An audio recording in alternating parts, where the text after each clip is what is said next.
Are we all sinners?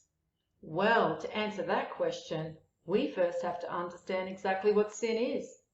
Unlike the claims of the misinformed or purposely deceitful clergy, sin is not an action but rather the result of an action that goes against divine law. What each soul must understand is that the universe is governed by divine laws, which cannot be changed, for these laws were created when the universe was brought into existence from the mind of the All. A soul stores up sin every time it moves out of alignment of these divine laws. If we look to the symbolism of Moses receiving the commandments from God, note how they are written on stone tablets. This symbolizes that divine laws are set in stone because they are unchanging. The Quran also states that Moses was given the commandments on stone tablets. The Colburn Bible relays these divine laws in this way. The true God neither rewards nor punishes, for he has established the law, whereby each man decrees his own fate. The future destiny and circumstances of the soul are shaped in the earthly body, when in the hour of its release the soul takes flight, freed from its earthly container of flesh, it assumes the form moulded by its desires. In that awesome day of reckoning, the wicked shall be revealed in their hideous shapelessness, but the upright shall step forward in splendor. Therefore, give due respect to the law of God, walk in his ways and bow to his decrees. You were placed on earth that his purpose may be fulfilled.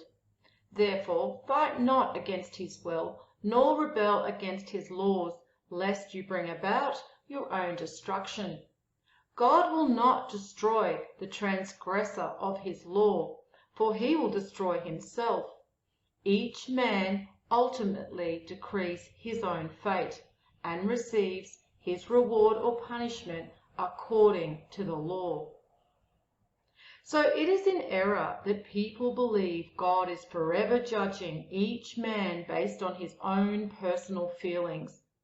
Though it is human nature to personify our Creator and attach to him our own character traits, we are forever reducing God down to our own humanness because it makes it easier to understand him. However, even labeling our Creator as He is incorrect because the Creator is actually formless and androgynous. However, most religious texts are simplified for the common man, and as the human male is more physically powerful than the female, it seems more symbolically apt to attribute those traits of male strength to the omnipotent power of our Creator. So although I refer to God as He, in truth I am just defaulting to the Creator's male attributes for the purpose of relaying information in a less complicated way. I also do have a personal preference in personifying our Creator and seeing him as a fatherly entity. So let us return to this misconception of a vengeful God who judges souls merely due to his own personal opinion of them. The truth is that each soul is responsible for their own sin and ultimate destruction if they continue to wantonly transgress these divine universal laws.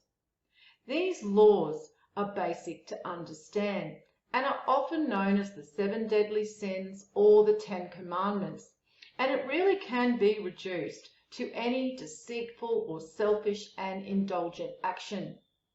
Instinctively, we know when we have transgressed these divine laws because we don't feel good about our behavior, or we try to find a way to excuse or justify what we did. That is our soul communicating to us, which is why we feel it in our gut, where our soul resides. And it then relays that feeling to our intellect and mind, which is seated in our soul. And we either make an effort to correct ourselves, otherwise known as repenting or redeeming ourselves, or our mind tries to find a way to excuse and justify our behavior. ignoring our soul's guidance, and we continue on in the same way. It is also important to know the intellect can actively sever itself off from the soul, so those gut feelings cannot be relayed to the mind. These humans are what modern civilization calls psychopaths. So what exactly is sin if it is not a behavior but a result of behavior? The most accurate way to view sin is to see it as weight in the soul. When a soul moves out of alignment with divine law, it creates weight in the soul. This verse from Hebrews 12:1 alludes to this. Therefore, since we are surrounded by so great a cloud of witnesses, let us also lay aside every weight and sin which clings so closely, and let us run with endurance the race that is set before us. This is also why the ancient Egyptians symbolically depicted the heart being weighed against the feather. We can also see the weighing of the heart relayed in this Bible verse from Proverbs 24:12. If you say, "But we knew nothing about this," does not he who weighs the heart perceive it? Does not he who guards your life know it?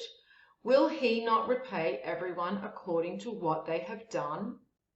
The feather symbolizes the intellect, which is where our free will to choose our actions originates, and the ethereal heart is where our sin is stored up. The verse from Luke 6:45 relays how we store up our deeds in our ethereal heart and how our words project that which is stored in our hearts. A good man brings good things out of the good stored up in his heart, and an evil man brings evil things out of the evil stored up in his heart, for the mouth speaks what the heart is full of.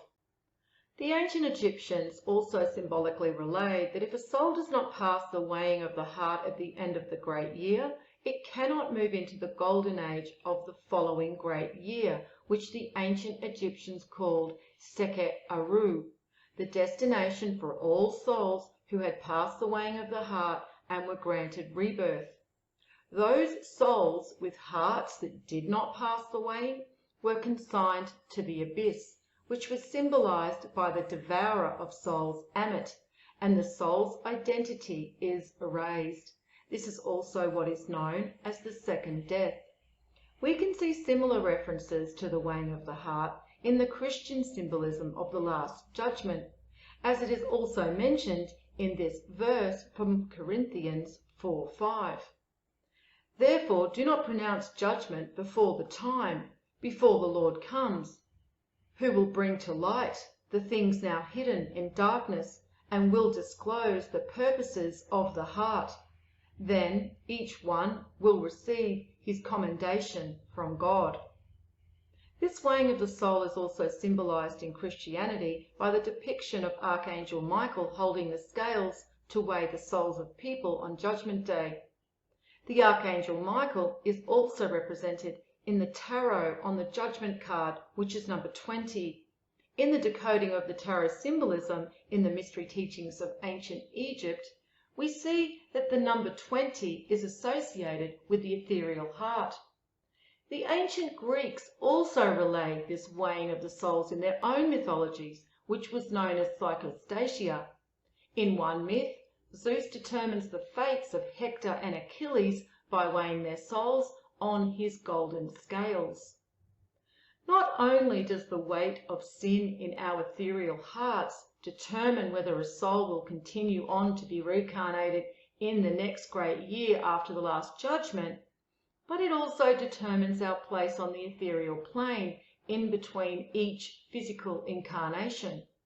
The less sin a heart contains, the higher on the plane in the ethereal realm the soul dwells. This Hermetic text describes it as such. Hearken, O Asclepius! When the soul is separated from the body, she passes under the supreme power of deity to be judged according to her merits.